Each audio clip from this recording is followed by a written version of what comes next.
Hey guys, so you're going to notice that this is the only episode uploaded this month. This month has been a bit hectic and chaotic for me and Lily, so unfortunately this was the only one we had the time to do. Everything should be going back to normal in November. So have fun with your Halloween episode, I guess. Bye. Welcome to the Horror Unmasked podcast, Where we unmask the monsters and explore the lore. I'm Amber. And I'm Lily, and today we will be dissecting The Conjuring Last Rites. Let's look into the mirror.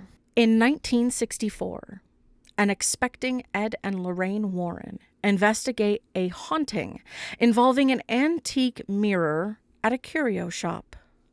Lorraine collapses upon seeing a vision of an entity and her unborn child and goes into labor. crazy, scary, Very scary. Because at this point we're like, oh my god, is this Judy or who is this right now? Like, yeah. Is this a child that didn't happen? Like, what are we about to find out? Yeah. Ugh. It's also wild because of what the vision is. Yeah. It comes in later. It's a foreshadow. Mm. Ed speeds Lorraine to the hospital, but the baby is stillborn. Mm-hmm. However, Lorraine's prayers revive the baby, who she names Judy. 22 years later, the Smurl family move to West Pittston, Pennsylvania. Jack and Janet Smurl share the home with Jack's parents, Mary and John, along with their 4 daughters, Dawn, Heather, and twins Karen and Shannon, and their dog Simon. I bet they only wanted 3, and when they had 4, they were like, fuck. Yeah. They were like, these are twins? Cool, great, Yeah. thanks. Mm-hmm. For Heather's confirmation ceremony, John gifts her the antique mirror from the curio shop. How the hell did that thing get there? Truly. During dinner, a kitchen ceiling light suddenly crashes down, narrowly missing Heather. The second it entered the home. Yeah, the second it was already up to some fuckery. Due to Ed's worsening heart condition. Uh-huh. Which... This man. The Warrens retire from their investigations, but continue giving lectures, which are now sparsely attended. I feel like nowadays, they would be packed. They would be packed, for sure. Nowadays, for sure. But back then, it was probably more of like a... Like, originally, everyone was there. Then it hit a lull. Yeah. And then it probably became like a, oh, it's too demonic. Let's not get into it. But while at dinner, Judy, who has become increasingly sensitive to psychic visions, which she was already super sensitive, so, has an episode and begins to panic. She begins using a rhyme created while Judy was a little girl. Lorraine helps her calm down and reminds her to always shut herself off from the supernatural. Back with the Smurls, Dawn and Heather attempt to dispose of the mirror. Classic teenagers. Yep. But the family continues to be terrorized by 3 entities. An older woman. Fuck her. She's the scariest of them all. She is the scariest of them all. Fuck that woman. She's the scariest of the entire franchise. I don't even care about I the still nun. see pictures of her and I'm like, I don't like you. I don't want to look at it. I don't like you. I genuinely don't want to look at it. Truly. Like, even the nun is okay, but I don't want to look at this girl. Yeah.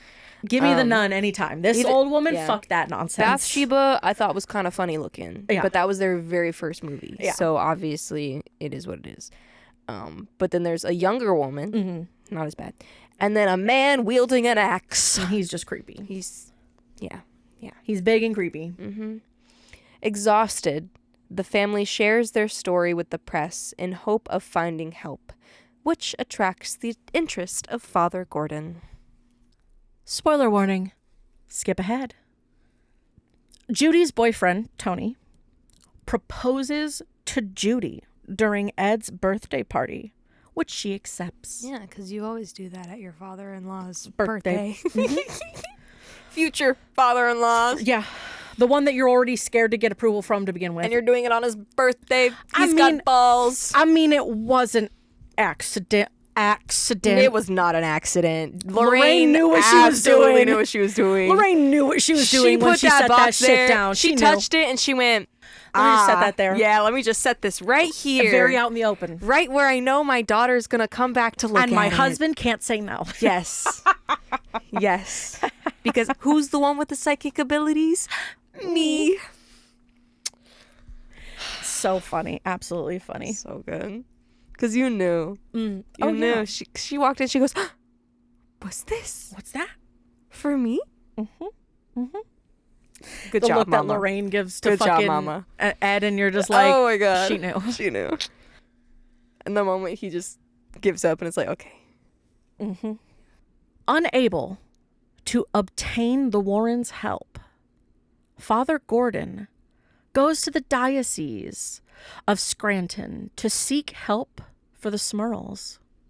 However, the demon attacks Gordon at the diocese and induces him to commit suicide. Honestly, and actually, like, mindfuckery, scary death. Extremely mindfuckery. Like, if that were happening to me... Ooh. Like, he really thought that he was gonna, and then the shadow he really thought he had something there. Like, he was gonna save that family, and then it fucking... Got him. And he's nowhere near the family at that moment. No. He's in the church. It just knows. But it's crazy that he's literally in the church at this point. And the thing is, like, there were so many moments in this movie where it was like it kind of paralleled moments of other movies that they've done. Yes. But it was like complete different. Like a revamping of the visuals like and everything. Him going into the church is very reminiscent of Father... What's his name? I know, during Annabelle. Yeah, during Annabelle when he walks up with the doll, but he doesn't even make it inside. But this guy made it inside, and something bad still happened. Something worse happened inside because he actually died. Yeah, like the other guy just really hurt himself. Yep. It's crazy, truly crazy, nuts. So, at Father Gordon's funeral, Judy learns from a vision that he died while investigating the Smurls' haunting. Mm-hmm. She secretly leaves for Pennsylvania to investigate. And Lorraine has a vision that warns her about Judy. Ed, Lorraine, and Tony are led to the Smurls, and Judy convinces her reluctant parents to help. Lorraine discovers that the three spirits are of a husband who had killed his wife and her mother, but they are being controlled by the demon. The demon tricks Judy into the attic where she is attacked, causing her to fall down the stairs. Ed and Lorraine discover the mirror and realize it is the demon from their first investigation. Certain that the demon is hunting Judy, they decide to transport the mirror back to their home, where it can be contained. Mm-hmm. Oh. Mm-hmm. Judy suddenly falls ill as Ed, Jack, and Tony attempt to remove the mirror from the house. They fail. The demon possesses Judy and causes Ed to have a cardiac episode while Lorraine is attacked in the basement. Tony rescues Lorraine, and Ed recovers. The possessed Judy, now in the attic, attempts to hang herself, but is cut down by Ed. Lorraine again uses a prayer to revive Judy, and the demon attacks them. Ed is unable to exorcise the mirror, and Lorraine resolves to tell Judy to embrace her psychic abilities, not shut them out. With Judy's help, the Warrens destroy the mirror. The Smurls live in the house for 3 more years without any further hauntings, and the remains of the mirror are kept within the Warrens' occult museum. Sometime later, Judy walks down the aisle with Ed during her wedding to Tony. On the eve of the wedding, Ed and Lorraine embrace, and Lorraine shares a vision that she has about their future. excited to live the peaceful life they have always wanted. The end. Yeah, this is a very good movie. I agree. This has a very nice wrap up. Yeah. It really does. It's bittersweet. Yes. It's very bittersweet. So, this movie was released September 5th, 2025. Yep. So, brand new. Brand new. The director is Michael Chavez. It is the prequel to this was The Conjuring, The Devil Made Me Do It. Mm-hmm. Distributed by Warner Bros. Picture. It is rated R and it is horror. It doesn't have any other additions to it. It's just horror. Straight up. Yep. I have their budget. Yes. Which was $55 million. Mm-hmm. What was their box office? I'm so proud of them. I really am. For their last movie, worldwide, they made $474.3 million. Hell yeah. That's really good. That makes me happy. Yeah. Because I know that their previous movies haven't really been doing that. Yeah. Like, it's been 200, I think. Yeah. But never, like... They doubled it. Yeah, they've pretty much doubled it. So, yeah. I was not expecting that. That was awesome. Granted, I have seen the Metacritic, and I'm just like, what? Pourquoi? That doesn't make any sense, but, No, it doesn't. I mean, it got a 59% on Rotten Tomatoes. Which doesn't make any sense. I don't know. It deserves a significantly higher number than 59. That. Yeah. After I don't know if it's just a bunch of bitchy people who are going on and rating it and not enough people who enjoy it are rating it. Probably. I mean, it could be a lot of people who love the franchise and then are now coming on and being like, no, it's over. I'm going to shit on it. Yeah. But which helps no one. No, it doesn't help anyone. But I think this movie should be in like at least the 70s. Yeah. For Rotten Tomatoes. The upper 70s, yeah. Yeah, for sure. At least. But it is a longer movie. It's 2 hours and 15 minutes. But it's a big boy. I didn't feel that. No, it's paced very well. Yeah. There's not a whole lot of like down moments where it feels like nothing's happening. Yeah, it was all pretty up. There was one time I had to pee, and I like wanted to find a good time, but like it's very hard. And I did. I think I did. You made it you did it right at the right moment, but you also missed on a scare. I think you missed on an Annabelle scare. Yes, I did. It was one Annabelle scare, but then it was going right into like his birthday party. So, yes, and I didn't miss the important moment there. It was a moment where she was in her room, and Annabelle appears in the chair behind her. Yeah, no, I'm good. In the rocking chair behind her. Yeah. Bye, girl. Yeah. No more of her. Yeah. Granted, I will say, all of the shit that's been going on with the real Annabelle doll that's going on right now. Right now? What's going on right now? You don't know about that? No. She was going on tour out of her box. Why? Person took her out of her box and was taking her on tour. And places that she visited had tragedies happen inside of it. And the guy who was taking her on tour died in his hotel room. Oh my and fucking she was God. there. Oh, and she's missing. She's missing? She's missing. She's missing? Mm-hmm. She's missing. Holy fucking shit. She's missing? And they don't know how he died. They don't know how he died, and he's missing? Where's the autopsy? Good question. When did you find this out? I've been listening to my podcasts. What the hell? She's missing? Mm-hmm.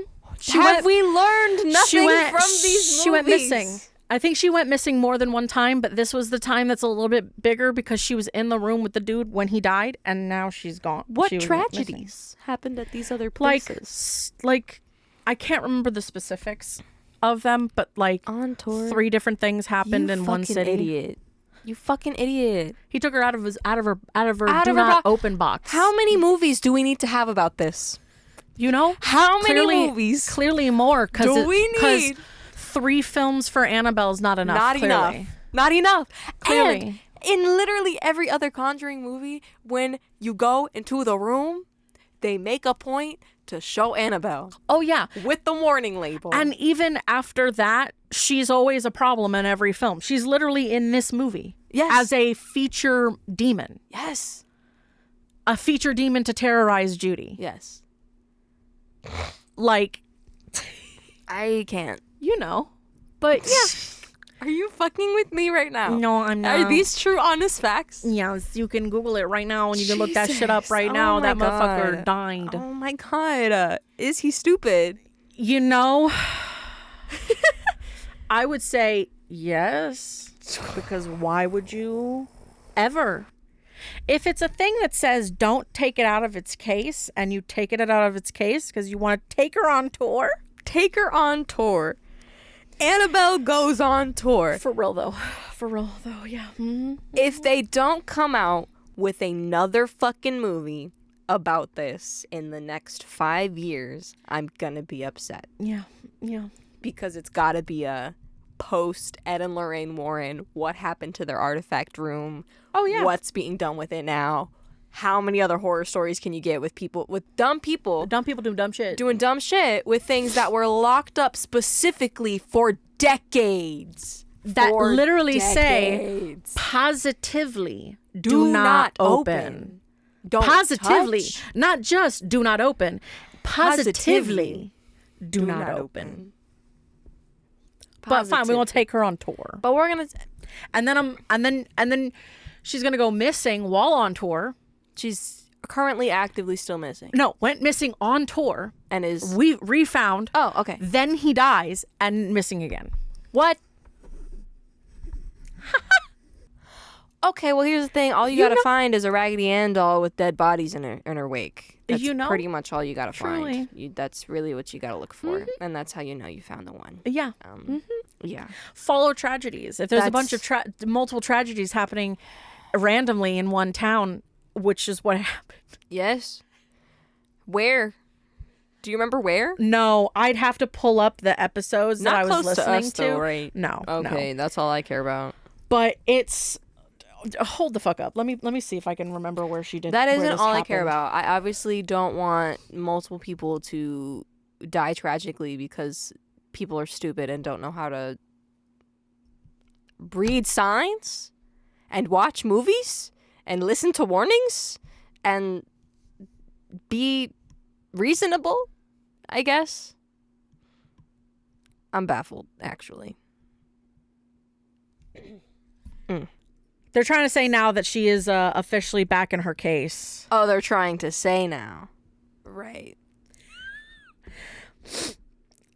This is what's even dumber. Oh, God. Because it says the rumors began, the rumor debunking for debunking. They'll be like, well, it's debunked now. Rumors began after the doll was temporarily absent from its display during a tour across the United States. Why would she be on a tour? The doll has since been returned to its permanent display. Permanent. That is the word. Permanent. That is where that should be for the rest of eternity. Do not move it. Do not touch it.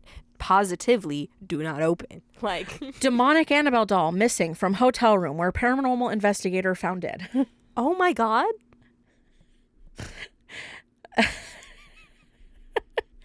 Annabelle doll, a supposedly haunted relic, was found missing from paranormal investigator Dan Rivera's hotel room after his death in Gettysburg, Pennsylvania. People reported. The 54-year-old was found dead in his hotel room on July 13th after leading a sold-out ghost tour called Devils on the Run at the Soldiers National Orphanage, which featured the Annabelle doll. Are we sure this isn't just like an elaborate plot to like... The cause of death remains unknown. What? With autopsy results expected in 8 to 10 weeks. However, the authorities confirmed that Rivera's death did not appear suspicious. Huh? And he was found alone in his hotel room. Oh my God. At 54? That's it? Jesus. Adams County Coroner Francis Dutrow told people Friday that the doll wasn't in the room when first responders found Rivera. Here's what we know about the Annabelle doll. Then where the fuck was he? You know? Where was the doll? No clue. Yeah.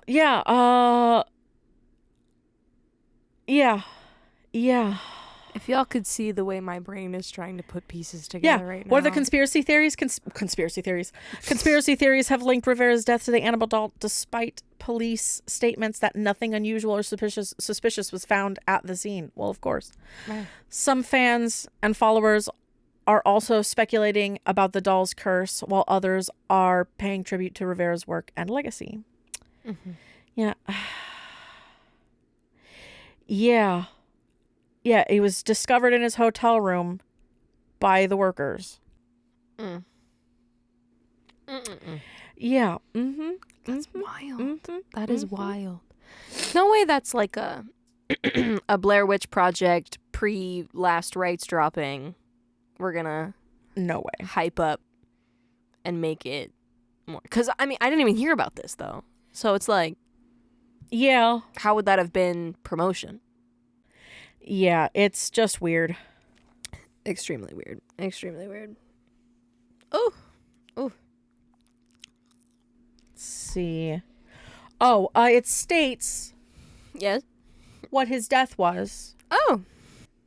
In a statement to People, Adam County Coroner Francis Dutrow revealed that Rivera's cause of death was cardiac related. Ah. And has been ruled as natural. Oh. You know, weird that the main character of the Conjuring films, Ed Warren, has cardiac issues. problems. But you know, no correlation. None. None whatsoever. None. Because he had known cardiac issues in the past. Because, of course, that can't be the reason. It's so dumb and so funny and so random. But it's also like, maybe don't take a haunted thing on tour. All right. Ever, maybe. After multiple movies have been made warning against it. Truly. I think that what it was I think that unfortunately it's all of the stuff that's associated with just her Right. and the investigator. But yeah. But hey, she's back in her box now. Yeah. Now. Yeah. Well, that's good. At least. Yeah. So great. Well, Back to this. in the movie, only 4 people died. Yep. 5 if you want to count Judy as an infant, but she came back to life. So Yeah. no. Yeah. The cast is pretty big, but I'm just gonna focus on like the main people we've seen. Yeah. People who are important. So we've got Vera Farmiga, of course, as Lorraine Warren. Chef's kiss to her performance throughout the decade, as well as Patrick Wilson for Ed Warren. And then in this one we have Mia Tomlinson as Judy Warren and Ben Hardy as Tony Spera, who marries Judy. And then last but not least, we've got Steve Coulter as our Father Gordon. Yep. Rest in peace. Yep. Yeah. And obviously, like we said, it's a bigger cast of characters, but to list them all is a lot. Yeah. Because then you're sitting there trying to figure out like who you want to include, who you don't really want to include. Like, because the family was already extensive. big. Like, the family was 8 people. Yes. 8 people in the family. Yeah. So, Yeah. the cast list is Large. just Google it. Truly. All right. Are we ready to get into it? Yeah. Let's do this. All right. So a little bit about like just the base development of it. So prior to the release of The Conjuring, The Devil Made Me Do It in June 2021, Michael Chavez commented in an interview with Empire on the possibility of future installments of the Conjuring series. So basically what The Devil Made Me Do It hopefully does is open up a new chapter for the Warrens. Because this has a very unique ending for the Conjuring films. And he was saying that he'd be excited to see where it could go from there. And obviously, Patrick Wilson and Vera Farmiga also expressed interest in returning because they both were like, I would love to continue doing this. Yeah. It's interesting. They were saying that they have to like up the fear in each one. Demonology is already so high pitched and operatic as it is. Yeah. In October 2022, The Hollywood Reporter revealed that a fourth Conjuring film was in development with David Leslie Johnson McGodrick writing the screenplay and James Wan and Peter Safran returning as producers. So prior to the release of The Nun 2 in September of 2023, Chavez stated that work on the script was likely to continue and was hired to once again serve as the director.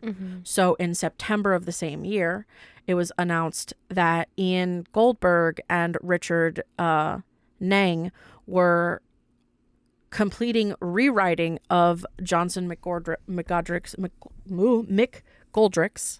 draft of an original story co-authored by Wan and Johnson McGoldrick.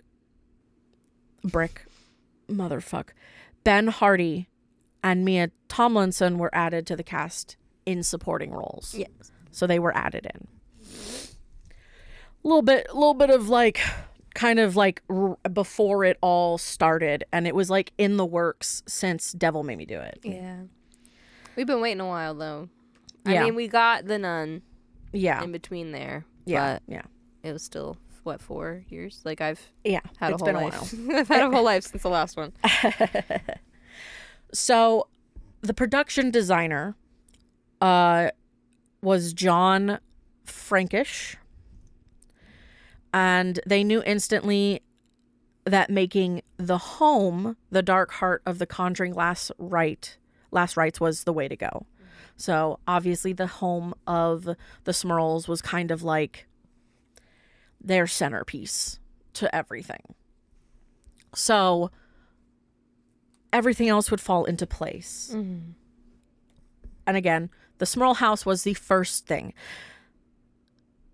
And the thing is because this is based on a true story, the actual house still exists on Chase Street in Pittston. Like today, okay. like the real one. So Michael was very conscious that when people saw the film and then went to look online at the place, Yeah. they would see exactly what it was. Okay. So it's not a working class area. No. But Michael wanted to evoke a down at heel feeling, like the Pennsylvania depicted in the Deer Hunter or Flashdance. So 2 different movies, Deer Hunter or Flashdance, like the Pennsylvania of that. So they began developing a Chase Street that was more blue collar.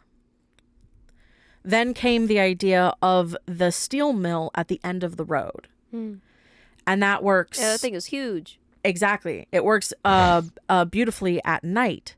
The real Smurl home is actually a duplex. So it's quite a big structure, the actual one. For a working class house, it's 2 homes. So it's split straight down the middle. Yeah. The grandparents used to live on the left-hand side, and the family lived on the right. The only difference between the movie's exterior and the real one is that they removed one of the front doors, allowing them to open up the inside space. And the film has the grandparents living with them in the house. Yeah. They also built, this is extensive, they built 2 neighboring houses and a little bit of the opposite side of the road as set extensions. Yeah. So they built the Smurl home, 2 houses. Yeah, I remember that and part of the other street. I remember when they like across. because that in the very like it's at the end, the very last scene where they're all you get to see it. Yeah. And it says, and they say that. Oh no, it's not. It's when Ed and Lorraine Warren actually pull up to that home for the first time, and you can see everybody like watching them come in. Yes. Yeah. And then the rest of it, including the oh my God, the mill, the stilt mill, all of that is VFX. Yeah. So they added all of that and cut and paste it. A lot of the different, like, the architecture that they used to, like, extend out beyond the neighborhood and everything like that. So this was also something I was not expecting, but, like, because it's centered in America, but The Conjuring Last Rite was filmed in the UK. Oh. With principal photography taking place in London and various locations in Hertfordshire, including Castleberry Park, Watford, and Kneeworth Park. Filming also reportedly took place in Bovingdon and around St. Albans, with specific locations used to build sets for scenes. Yeah. Like, one of these is like where they did the funeral and everything like that. So probably the one church scene with Father Gordon. So they did a bunch of a lot of it, but it's so funny because it's set in America, but it's filmed in UK. Yeah. It's so funny. Every single time they never record where the thing is actually placed in. No. So because of the filming, and this is interesting because it has to do with a lot of the props. So because they were filming in the UK, but they were also recreating things like the Warrens' home and everything like that. Because of filming, many of the films that when they're finished filming, objects and things like that disappear. So not everything was available to them during their filming. They had one Annabelle doll. Oh. But it was the wrong one. So they had to remake that one. They had to remake the Annabelle doll. How do you have the wrong one? What do you mean? Because the thing is Annabelle has slightly changed her look over the years. Yeah. Because they didn't have the right version of her for the film. I see. So they had to remake her. Richard Van Deenberg, their special effects guy, did a fantastic job with that. And then they couldn't find the Crooked Man zoetrope used in The Conjuring 2. Yeah. So they had to rebuild it as well. And then, but they did have the nuns painting. And then, you know, the samurai costume? Yeah. It was a whole thing finding that again. Uh-oh. But elsewhere, they were able to pull together enough objects to make that the Warren Museum like recognizable. Yeah. Because there's so many things in there, but there's also very specific items. Now, especially with that one Annabelle movie when it was literally all about that room. Exactly. So it's literally like, if you don't have specific items in that space anymore, we're going to know you're missing stuff. Yeah. We're going to know that something's wrong. Like the TV isn't here. Where'd that go? Exactly. It has a whole That's dangerous. Scene. Where'd that go? For real. That's dangerous as hell. It tells you to fruiter. It does. It tells you your future that you're going to scary die. Future. Yeah. Yeah. If you don't change that real quick. So, another thing that's kind of interesting that's a part of this, which is the main object of the film, which is the mirror. Yeah. In the actual script and everything, it was only described as an antique mirror. So nothing specific on the visuals of how it looked. Oh, okay. So they kind of just... So they literally reviewed thousands of them. It was a lengthy process. They wanted something similar and almost monolithic, like the slab from 2001's A Space Odyssey.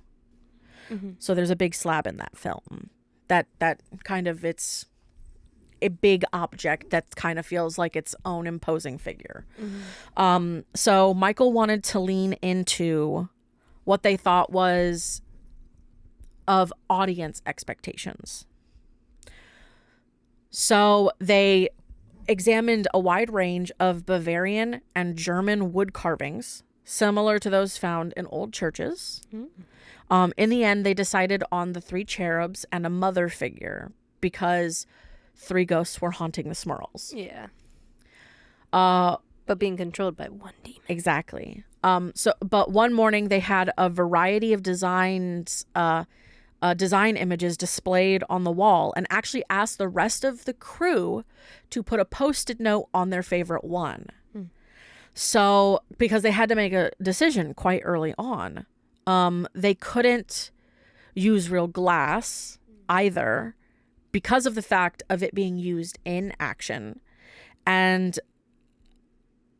they didn't want to risk that. So a lot of the time it's actually polished metal.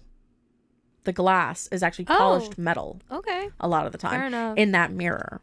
And ultimately they also had approximately 15 or 16 mirrors of varying sizes. Of varying sizes. Oh yeah.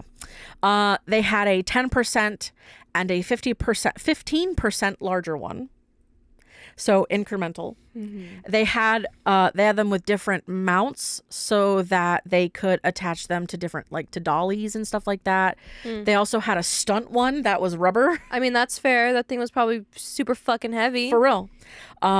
Much of that work was thanks to their props master, David Balfour. Well, it all looked like one mirror, so. Truly. Period. The sculpting process lasted 2 or 3 weeks. But they didn't get the sculpt quite right at first. It wasn't quite gloomy or threatening enough. So they went back and did it again. Yeah. Once they had the right one, it was a question of casting the frames and getting them painted and aged properly to look particularly gruesome. Yes. And I feel like in the movie the mirror has just the right amount of, it feels like a really, really old antique. Like, but also it's like a work from master craftsmen. Yeah. Like you can see like it's an old antique and it visually feels and looks like an old antique. But also the craftsman of it feels like it's a high quality. Because usually antiques and older pieces look old, but also are really high quality for what they are. Well, that's because they last for so long. Exactly. And it's definitely... we live in a capitalistic society where consumerism is high and so sustainability is low. We also just live in a place where everyone likes the color beige. Oh my fucking God. Can we not? Beige and white. Can we not? Can we not with that? I'd rather have color and fun and decorative shit. Yes. I'm not a minimalist. Not a minimalist and not a modern furniture style child. Not interested. Like, what are we doing? Why are we doing this? Why are we so boring? Yeah. You know? I mean, I'm not shitting on anyone's style, but kind of. I am 100% shitting on your style. It's fucking boring. It's fucking boring. Let me be a gothic queen. Thanks. I would rather have beautiful architecture and opulence and color and fun and variations and things. Thank you. Much rather. It's okay. So, for the styling of The Conjuring, they delved into the world itself because it offers a powerful visual aesthetically and a clear through line for the story. And obviously we have a certain visual that we're expecting as the people who are watching and have been watching the franchise over the years. So for the Smurl house, they actually wanted to lean into the 80s. But like any house, they don't decorate every 5 years. So a lot of the furnishings and wall coverings were more 70s. Yeah. And that felt very accurate. But like that it didn't makes feel sense. off. Right, no. Like the house, yes, is like an 80s style house. But the actual like stuff that they have that they moved in and lived with was from the 70s. Because who's got the time to buy out all of the brand new current stuff? Oh, also the money. Oh, yeah. Also, especially for a blue collar family. Yeah, exactly. And a family of 8. Yeah. y'all ain't buying anything new. Yeah. The most opulent thing that they would have purchased most recently was that mirror. Yeah. And it was probably cheap at some thrift store because nobody wanted it. Yeah. And they were like, wow, this is beautiful. Just being at the curio shop, it's like, I just want it out at that point. Yeah. And then initially they thought that it made it look too retro, but once you're outside in the world and the other places in the film, it feels right. Yeah. Because, so Graham Churchyard did a good job because they focused on the costumes. And he was able to bring that 80s vibe into the space because, and the other good thing is that the director, Michael, was very keen for people to take authorship, and the studio and producers were very hands-off. So they kind of let their creatives go. Because it's also like, it makes me laugh because, yes, I know it's the 80s. But when Tony's proposing in that outfit, I'm just like, wow, that's very 80s of you. Yes. That's so fucking 80s, but that's what you would consider a nice formal. And I'm just like, you look a little homeless, but that's fine. You look a little like that jacket doesn't fit you because of your shoulder pads, but hey, it's of the time and you're pretty accurate. Yeah. I was like... and he was nervous. And he was so nervous. It was so funny. It was good. So... Although he was a man, so I was skeptical too, Ed. Don't worry. So, you want to know something that was pretty wild to find out? They didn't actually have an ending when they started. That's fair. Because they didn't put a lot of thought at all into the upstairs hallway. That whole final scene, not really put any thought into it. Because they knew that the attic would be a set piece. So they put a lot of work into that. And then they put a lot of work into the basement with the pool of blood. And the house itself, obviously, because, you have to have the facade, you have to have the living space, the kitchen, those things that you're going to see a lot. Yeah. But, however, once they decided that they were going to crash through the floor of the attic, that upstairs hallway becomes quite key and important. Yeah. It literally becomes the climax, climax scene location. Yes. Because it's a little under-designed.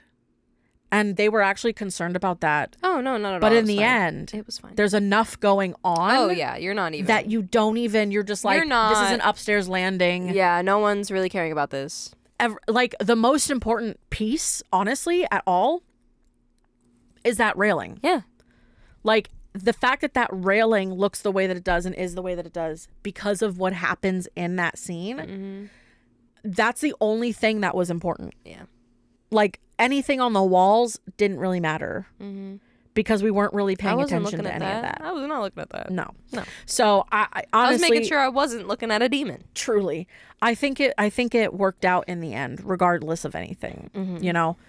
And then okay, they talk about like the cardinal rule of creating settings, and the fact that it's pretty much the same for any film. Don't try to tell stories with the set. Right. It rarely works. Good settings are like a good score, and that they help tell and serve the story, but you shouldn't really hear the music. You should just be experiencing it. Give you that feeling. You shouldn't really be. It shouldn't be something that you're like only paying attention to. Yeah, it's like the main focus. It shouldn't pull you. Yeah, it shouldn't pull you from what's actually happening. It's definitely one of those things where it's like when you watch something and you're like getting really stressed out, but the reason you're getting stressed out is because the music and the visuals are happening so perfectly together that it amplifies what's happening in the moment. So there are moments when you want to hear the music, just as there are moments in the film where you want to see the set. And it's essential to have those moments, but in general, they should serve the story. Yes. That is the rule. Unless you have a horror film where the set needs to tell the story. And that's this film. You're thinking of stuff like the Overlook Hotel in The Shining. That is a moment where the location, the set, is what's telling the story. Mm-hmm. The location is your story. That's true. And that's in The Shining. And then there's Hill House in The Haunting. Mm-hmm.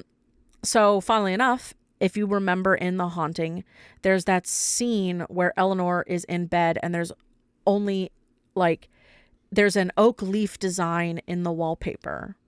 That was one of their earlier thoughts about the mirror. They initially put an oak leaf design into their mirror and attempted to create the illusion of a face within the frame. But they decided to scrap that and go with the cherub concept because they didn't want it to get a little too convoluted. Yeah. But it's interesting that for the most part in most movies, you just want the set to be there as a set. But there are certain films, like they were saying with The Conjuring and stuff like that, and even similarly, it's the Haunting of Hill House. Things like that, like the location is what's important. Because that's kind of what's driving the story forward, is the location. It's the reason things are happening, is the place versus the people. Because even in The Shining, he doesn't go crazy till they're at the hotel and the hotel starts taking over. He doesn't even know he has the shine till he's there. Everything doesn't happen till then. There, yeah. And even in Doctor Sleep, the whole point is he goes back. Yeah. To wake it back up. To dump everything there. Because it itself is its own creature. I don't know if I would say that about this house, though. Because wasn't it all connected to the mirror? Yeah, but the mirror isn't, because it's connected to the family and the family is in that location. The house has a little bit more importance because you are witnessing the house having things happen to it. Right, but the mirror is the thing that brings the demon in to then amplify the spirits that are already within the house. Right, sorry. Yep. Exactly. So all the blood happening downstairs with the steps and the very first thing that happens. It's all just telling the story is the of the fucking light coming down in the kitchen. Yeah. Like you get pulled into the location more because of these added things, because of this object that came in to affect the rest of it, which is pretty interesting. So the production VFX supervisor, Scott Edelston,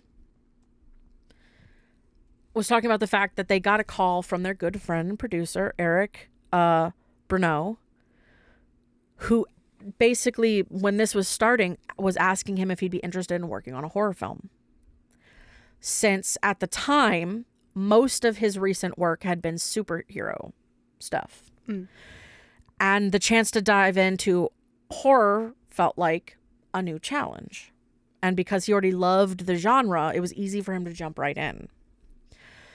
And his first Zooms that he did with Eric and the director were all about methodology. How do we capture as much as possible in camera while keeping things grounded? So one of the earliest topics was the Smurl neighborhood building, because they knew that it would be a huge set extension. So the goal was to shoot with minimal blue screen to preserve the lighting, reflections, and atmosphere on set. Yeah. So essentially, the set of the tone for the whole project was authenticity first. Which goes into even talking about the demons, because there were several demons in the film. Yes. And true to the Conjuring universe, leans heavily on practical makeup and costumes. Yeah. Those teams obviously did an incredible job creating tactile, terrifying looks, and VFX came in to enhance. So for eye treatments, subtle augmentations, composing practical demon elements into live plates. So the philosophy was always shoot in real whenever possible and let VFX support rather than overshadow. Thank goodness. Love you. So a subtle apparition needs restraint, just enough enhancement to make the audience question what they're seeing. Yes. A jump scare requires timing and impact. And then there's Annabelle. Right. They've never seen her alive before. We've never seen her live before. She's always just been there and things are happening around her. Mm-hmm. So, obviously they had to make... her head would move. Yeah. And that's about it. But obviously they had to make her come alive. They had to make her move. They had to make her huge. And make her utterly seamless. Because they started with real photography of the doll and then transitioned to a CG asset for the moments where she comes to life.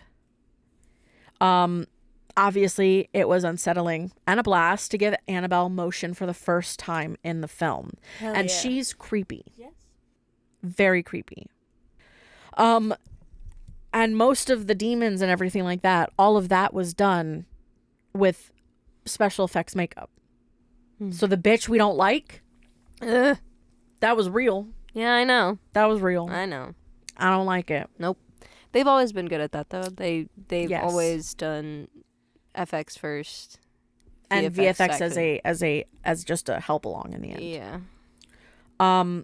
There's actually a... That's why Bathsheba looks kind of funny. Yeah. They were talking about the fact that there's actually technically a one-er shot done in the film. Oh, really? Because it's of the Smurls' home. That sequence was one of the biggest technical feats of the film. Because they started with boards, then shot the head and tail of the shot, exterior on location, interior on stage, and lined them up precisely so it made it look like it. So positives at Digital Domain mapped the camera path, and once approved, the team built out the full environment. They added rain, atmosphere, and all of the invisible stitches that made it feel like a single shot. The trickiest part was that an actor walks through the camera right at the split, and it had to be flawless. Yeah. So it was by far the most complex shot in the film. But obviously, for them, one of the most rewarding because of how complicated it is. Mm-hmm. And they had one other thing that was the hardest thing to shoot. Mirrors. Yeah. Hands down, mirrors were the hardest thing to shoot. That one room with all the mirrors. Mm-hmm. There's a big motif in the film of mirrors. Mm-hmm. Big motif. Mm-hmm. And anytime you're doing VFX in a mirrored room or with a moving mirror as the focal point, it's a nightmare. They had to be extremely clever with angles, composites, and digital replacement to pull it off. Yeah. So a lot of that was very difficult, especially that, like, you have to think about that circular room. How are they getting those without you seeing the camera? How the hell did you do that? Without seeing the camera. Right. Once. I wondered that the whole time. So, yeah. They had a pretty extensive situation going on there for that.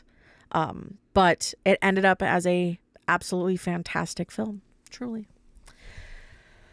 But I think you've got some fun stuff to talk about. A little bit. So let's get into that. Sorry. Let me yawn first. I know, right? I feel that stretching in my soul. Yes, it is still these HHN wonky ass for us. hours. Yes, these wonky ass hours are. And I'm in my last semester. So. Yeah. We're out here. But I don't have very much, and that's okay. But what I do have is the true story of the Smurls family. Cool. Nothing crazy. Yeah. Nothing insane. It's just, I'm going to give you a little bit more details. Yeah. And then the reality of the situation. Yeah. So, of course, it's not going to be as interesting and insane as I mean, because even at the end of the film, so at the end of the movie, they show you a couple of like momentary bits and pieces from like the live recordings. Because at the end of the movie, there's a couple of actual like documented footage from when they went to go to the Smurl's house, and like a couple of things from that and their like cases and whatnot. But obviously they don't get into the like full reality of the case. And obviously, and if you weren't aware, obviously the films are a heightened dramatized version of the reality of the events. All of them are based on true stories, but all of them are so more than the story actually was. Yeah. So if you wanted a crazier version, you're not going to get it. Otherwise, they would have just filmed that instead. Yeah. It would have been a documentary. Yeah, it would have been a documentary. Yeah. Okay. So before any of this stuff at their home on 330 Chase Street, they lived in Pennsylvania still, but it was another area that actually experienced Hurricane Agnes in 1972, and it was a huge natural disaster. Yeah. Like, honestly, gigantic. Like, it was, oh my God. Okay. Like what happened when we had Charlie down here. Yeah. But it destroyed basically, shit. it dumped 10 to 18 inches of rain in 3 days. Damn. And then, so that made the river Susquehanna River to crest at 41 feet. Damn. Yeah. They were like floods. You're welcome. Multiple communities experienced severe flooding. Yeah. And the damages were insane. It was $2.8 billion. Yeah. Not million, billion. Yeah. $1 billion in damage. That definitely sounds similar to Charlie and everything that happened with like. Yeah. It was nuts. And that's where they lived. Yeah. But that's crazy. So after that, like, they probably tried to stay for a bit, because it wasn't until 73 that they finally were like displaced and like moved. They didn't have an option and they had to go. Yeah. So they relocated to this double block home. Yeah. On 330 Chase Street in West Pittston.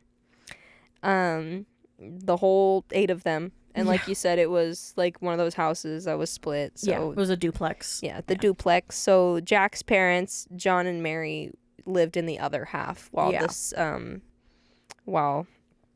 Jack and Janet and their four daughters lived on the other side. Yeah. So, whereas in the film, it's more like one big house. Yes. Yeah. Versus this is more like there's a wall that separates them. Yeah. So, but it made sense to make it just one big home for the movie, because why? Yeah. You don't need that detail. It's fine. They live in the house. Yeah. They live in a house and they live together. They live together. That's it. They're all close. But basically when they moved in, the Smurls quickly experienced some like smaller incidences, so like doors opening and closing and like random toilets flushing. Just stuff that you could always think that like, okay, maybe it's just the house. Or just somebody else's flushing the toilet. Yeah. Or closing that door. Yeah. Like, there's 8 people in the house. Like, well, 6 and 2, whatever. And it's not a upper residential area. So it's also could be like, oh, it's just the plumbing, or oh, it's just the house settling. Yeah. And so it's not fully even or whatever. Like, they have that kind of those situations. But it was multiple years. Like, they lived there for about 13 years before they finally said something to anybody. Wow. 'Cause it was 73 that they finally moved in, and by 86 they finally went public with their claims that the paranormal entities had been terrorizing them. Yeah.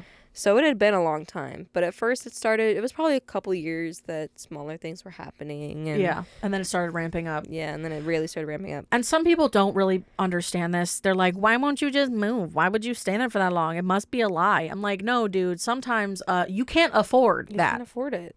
Like plain and simple. Nowadays, when we look back at how much a house costs, we're all like, oh, I wish. Right? But like back then, that was expensive. Especially Back for then, a family of 8. If you held $5 in your hand, that was a lot of money. It's pretty good. So trust me, like, not everybody can afford to just move. Yeah.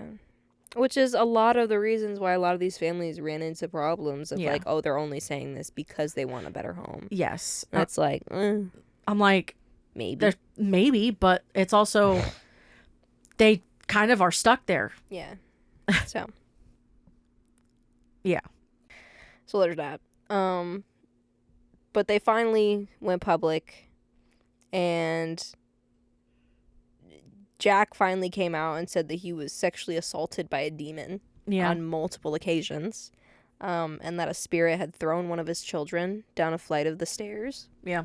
One of a spirit threw their dog against the wall, which is technically recreated in the film.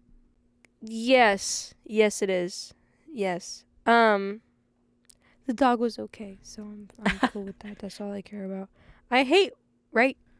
Yes, the dog's fine, yeah. Yeah, okay. Sorry, I'm thinking of the Babadook. Sorry. Ugh. Yeah. The dog was not okay in that one, by the way. No. Spoiler warning, I guess, but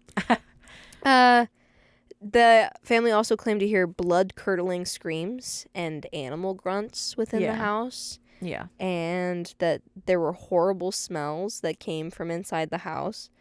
So it was all just pretty basic, like, basic, I say. It's like any of this stuff was happening to me, I would literally lose my mind. But because we also are part of a very strange family. That's true. So for us, this is some basic haunting stuff. Basic haunting, sexual assault and blood-curdling screams at night. Smells that you don't know where they're coming from. Yeah, just basic hauntings. The standard. The standard. Being thrown around the room. Oh, my God. So, because of all of that, I don't know why they didn't ask for help sooner, but they enlisted the help of a Connecticut priest to perform an exorcism. Yeah. But the friar concluded his 3 attempts were all unsuccessful. Yep. That's wild. Yep. You don't ever want to be told that. No, you don't. All 3 unsuccessful. Yeah. So that's insane. So, with that happening, they finally were like, all right, time to bring in the big honchos. Yeah. So kind of very similar with like a priest coming in. Yeah. But for this one, it was like for these movies, it was like a priest that we know. Yeah. Because obviously. So essentially it was the Father Gordon. Yeah. Coming in, realizing shit's bad. Yeah. He literally went down the stairs and God. saw that his holy water was being evaporated. Yeah. Like into steam. And he was like, nah, I'm out. Yeah. I'm gonna go get people who can actually deal with this. Yep. And that would be Ed and Lorraine Warren. Yep. So they began investigating the house in 86. When speaking to reporters, Ed said he felt a temperature drop of at least 30 degrees. Wow. On his first night in the house, and then saw a formation of something called the Black Mass. He also claimed to witness a mattress jumping on its own, which sounds kind of funny, but also just objects flying off the bureau. So, like, Ed was at least convinced there was some kind of ghost, devil, demon, or whatever you call it. Yeah. Inside the Smurl home. A haunting of some kind. Yes. According to the Times Tribune, Ed and Lorraine Warren ultimately determined the Smurls were haunted by 4 benevolent spirits and 1 violent specter. Yeah. So, basically, Ed said, we're dealing with an intelligence here. It's powerful, intangible, and very dangerous. Yeah. So, way to calm everyone down, guys. Yeah. Mm-hmm. I mean, because I'm trying to think. In the movie, there's only really 2 of them that cause problems. Yeah. The old woman and the hatchet dude. Yeah. Yeah. Yeah. But there were 4 good ones. Annabelle, and obviously. then the one. Yeah, Annabelle. But Annabelle is not surprising. Annabelle was brought by Judy. Yes. Because Annabelle has an obsession with Judy. An obsession. I don't know. I mean, it calls back to Annabelle Comes Home.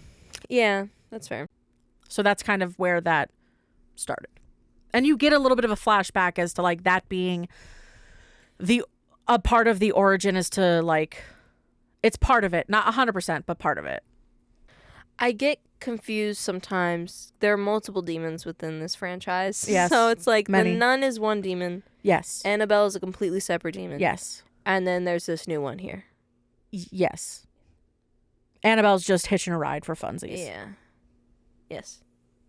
That's where she went. Yeah. Yeah, I wasn't sure if Annabelle demon and the nun demon were the same. No, they're different. They're different. Because you have Valak is the nun demon. Yes. We don't know which one the Annabelle demon is. No. Yeah. No. So. Also, they better wrap that up. Mm-hmm. Because the fuck? How you gonna end Nun 2 where you left it off? With our revelations about the relationship between the nun, not the evil nun, but the good nun, and Lorraine. Right. And then Valak, all of that has got to get wrapped up somehow. There's gonna be a Nun 3. I'd be fine with that. I like the Nun movies. I like the Nun movies as well.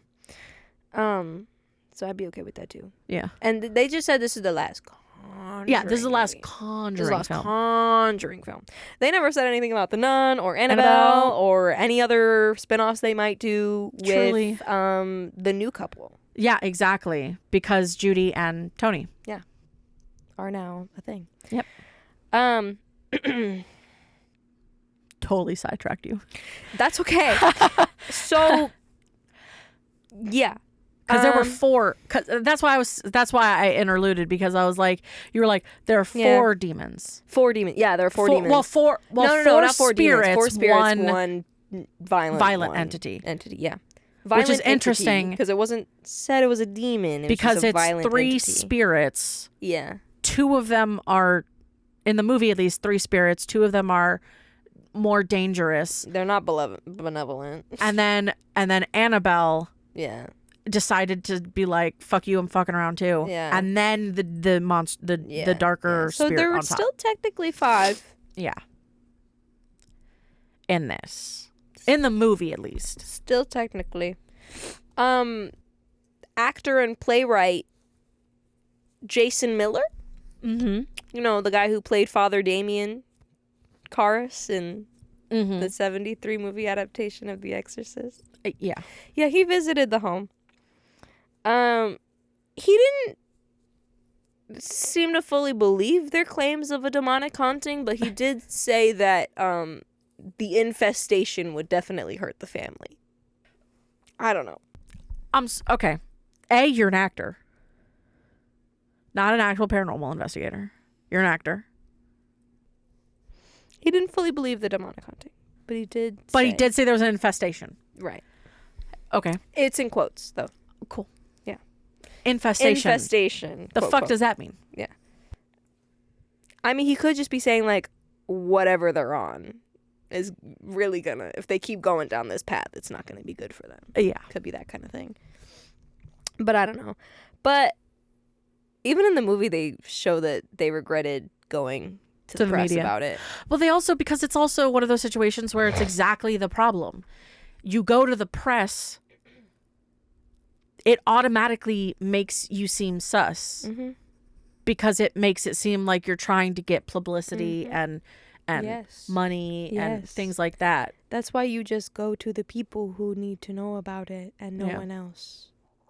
But you also have to think they're in a technological age where they can't just kind of like go to Google and say paranormal investigators. Fair enough. Near me. There are phone books. Paranormal investigators near me. Phone books. That's all I gotta say. How many paranormal investigators are you gonna find in the phone book? None. So eventually they got tired of it. Yeah. They were like, I'm sick of this. And they demanded reporters to leave their house. Yeah. It was a circus. Yes. In December of 86, so like a year after the Warrens have already like come and investigated everything, the house or the case was back in the limelight with the release of this book written by this newspaper journalist, Robert Curran. It's called The Haunted, One Family's Nightmare. And then the book was adapted into a movie. Yeah. In 1991, so that was pretty cool. But so they were sick of the attention, told the reporters to leave their house, and then it was turned into a movie. Yeah. But in 88, I'd be like, royalties. Now you're going to give me royalties, motherfucker, if you got to use my life like that. That part. I need book royalties and I need movie royalties. Okay, thanks. Mm-hmm. Y'all can get fucked for that. Yeah. It was, yeah. I agree. But they moved back into the house they originally moved out of. Yeah. From before the hurricane in 88. So it took 15 years, but they were able to move back. And then a woman named Deborah Owens moved into that house on Chase Street. And then she said that there wasn't any supernatural occurrences. So, which is it either says A, the family was lying, or B, the Lorraine and Ed fixed it. Yeah. So it's still a completely toss up 50-50. Yeah, very sure. Very unsure about anything. But Jack, the father, died in 2017 at 75. He had diabetes for a long time. I will also say, aside from that, it's also interesting because in the movie, the dad is the last person to experience something before he actually believed the rest of the family. Mm-hmm. Yeah. So it was crazy. But whereas it seems like he was just kind of part of everything. Yeah, he was definitely part of it. But yeah, because even in this, like, his daughter became a part-time paranormal investigator. Yeah. Because of all the stuff that had happened. And he said, basically, he was happy that she was a voice out there for people who needed help. Yeah. So he was absolutely on board. Yeah. Mm-hmm. Yeah. Very cool stuff. Then for the mirror. Yes. Quick thing. The mirror was absolutely made up for this movie. Yes, 100%. But there was a case with a mirror that Ed and Lorraine did deal with. And we do get a little bit of that in the credits of the film. Yes. Where they're like, we did technically have something associated with a mirror. It just isn't this. Yeah. But in reality, the actual mirror, which is still at their museum. Yeah. Came to the Warrens when they were introduced to by the church to somebody named Stephen Zellner. He was a native guy of New Jersey who allegedly performed an incantation on the object. Smart. Right. Even smarter when you hear about what for. Mm-hmm. To see and negatively manipulate the future of his enemies. Ah. So stupid. An act which led to Zellner being tormented by the spirits he'd unleashed. Fucking idiot. Yeah.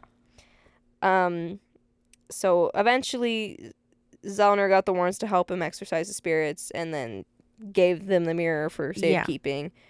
But the mirror never threatened the Warrens or their daughter. And that's the thing.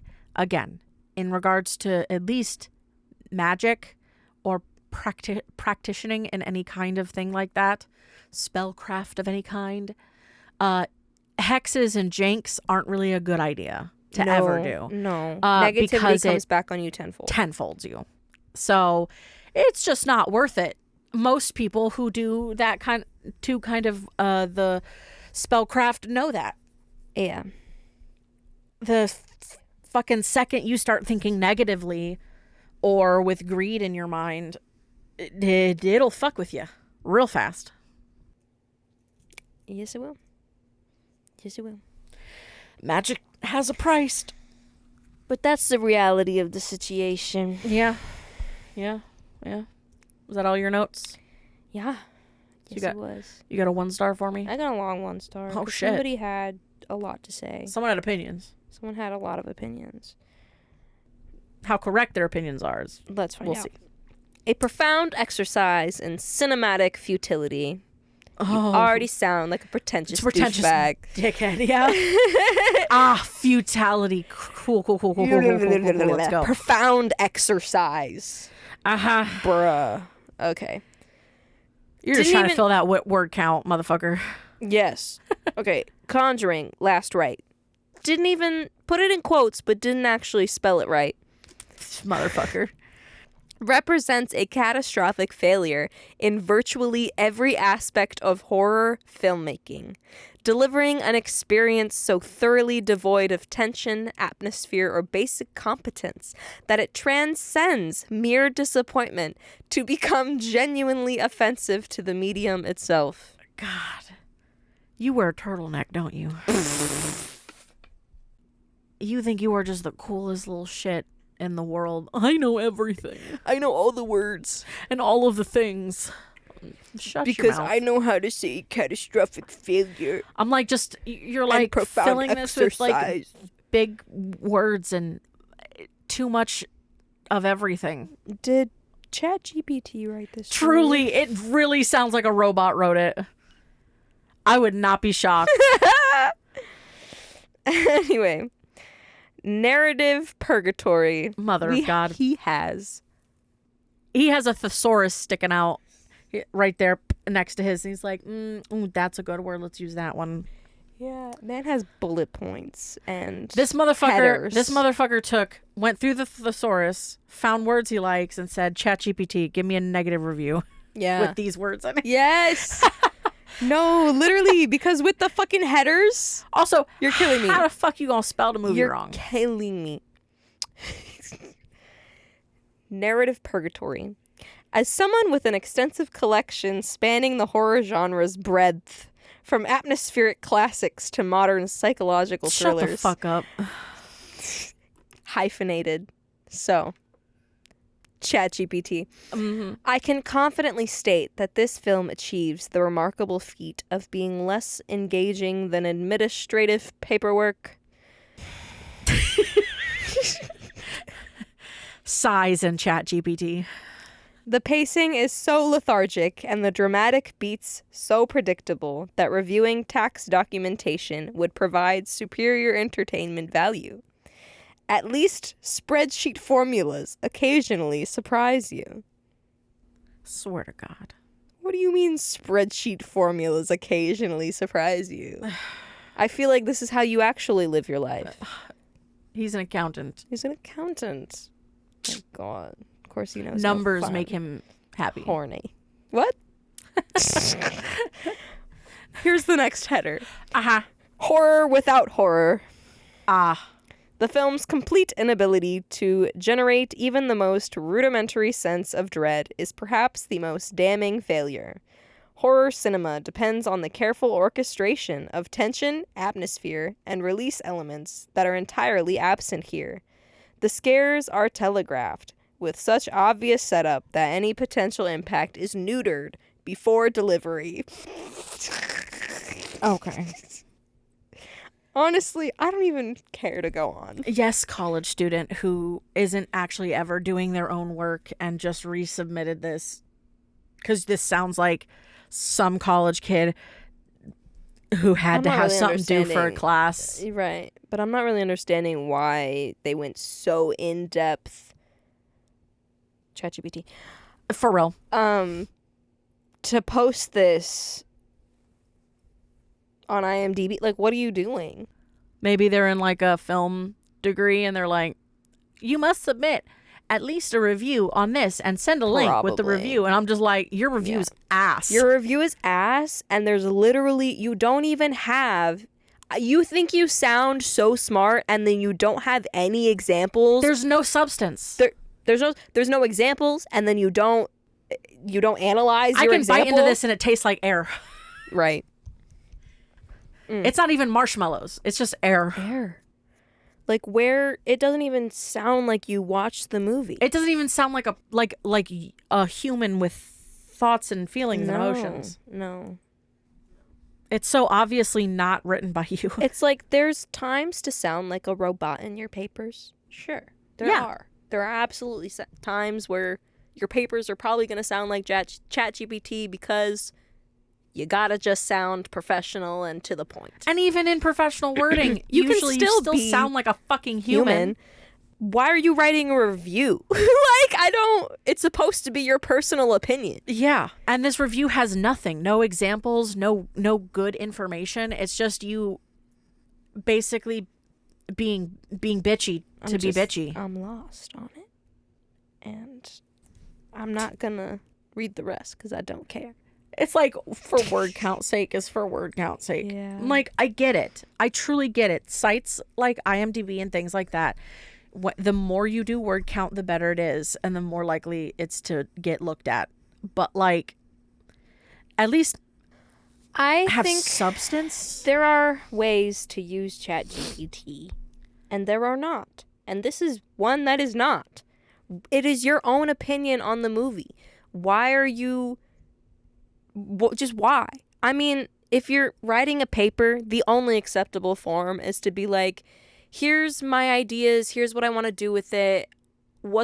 How do I start? What's a good way to, what do I start with? What's a good way to give you ideas on things? Yeah. You do not to do have it for you. Do it for you. Like, I was stuck on how to do, it was an assignment like last week. I was stuck on how there was a paper, and it was literally just like, okay, I want to make an intro and 2 bodies. I just tell me, like, what did I say? I put in all my ideas that I had already had, and I was just like, hey, can you, where's just a good place to start? Just how to start it. Just like, how do I start this? Like, what do I start on researching the photographs? Do I start on researching, like, just this other thing? Where do I start? But it wasn't, here, write it for me. Yeah. It wasn't, here's all my information, write my essay for me. No. Oh my God, no. Oh my God, no. I know people,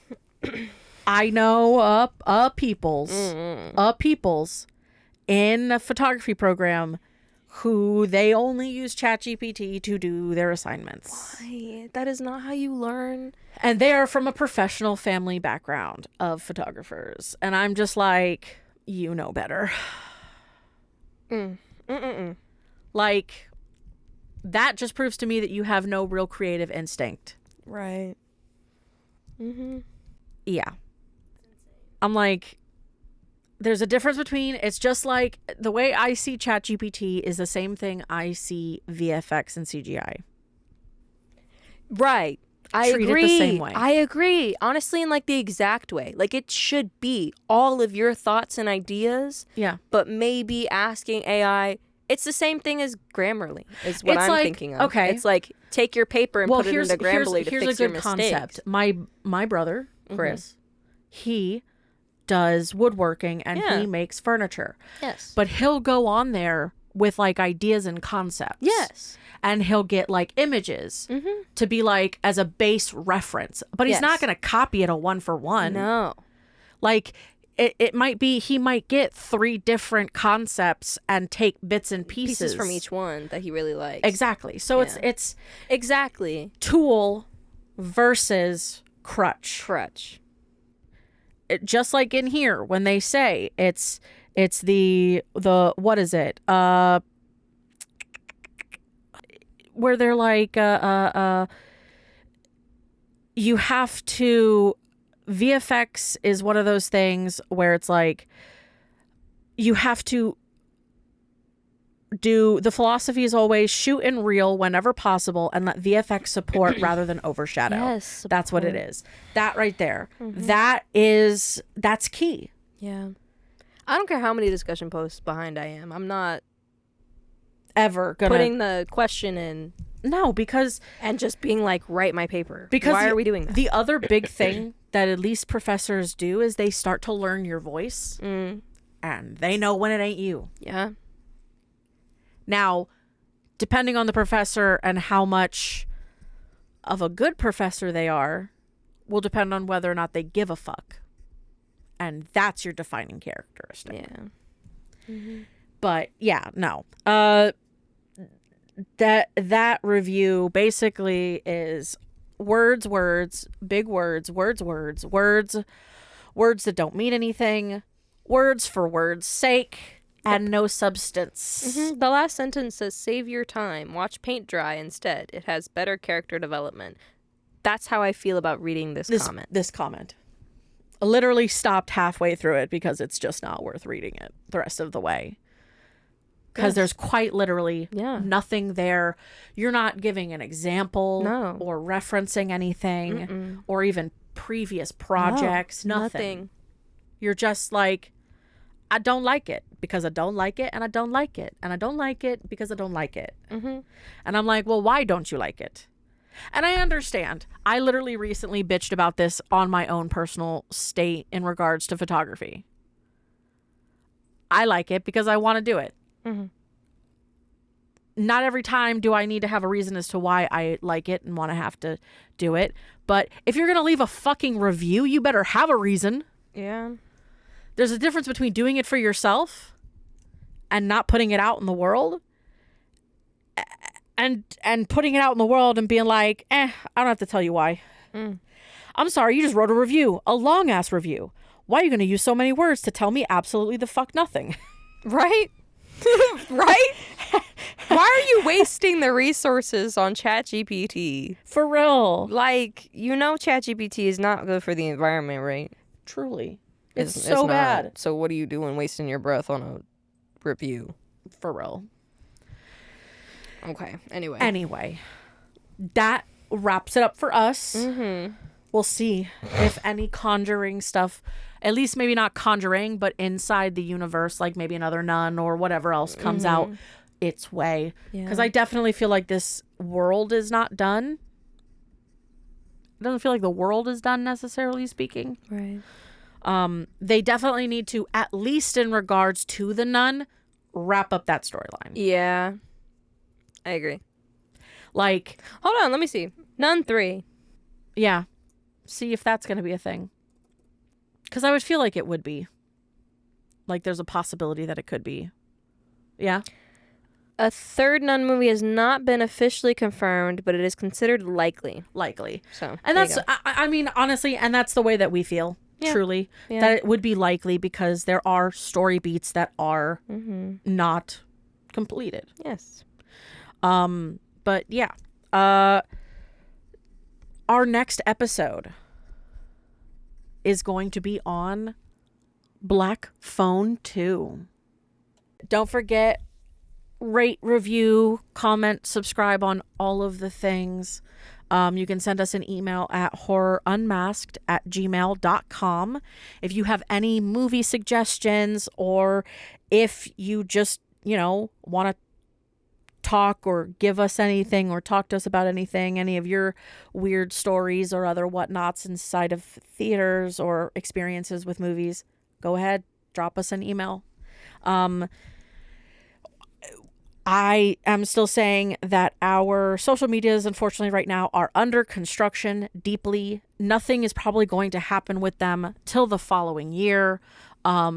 I have thoughts on what we're going to be doing moving forward, so look forward to that. It'll be kind of interesting, I hope, because it will give us a little bit of an interesting back catalog for you and for us, which will be interesting.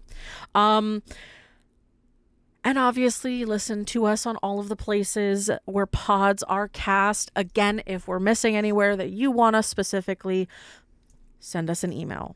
And I think with that, there's only one thing left to ask. Will you fear? Or will you fear not?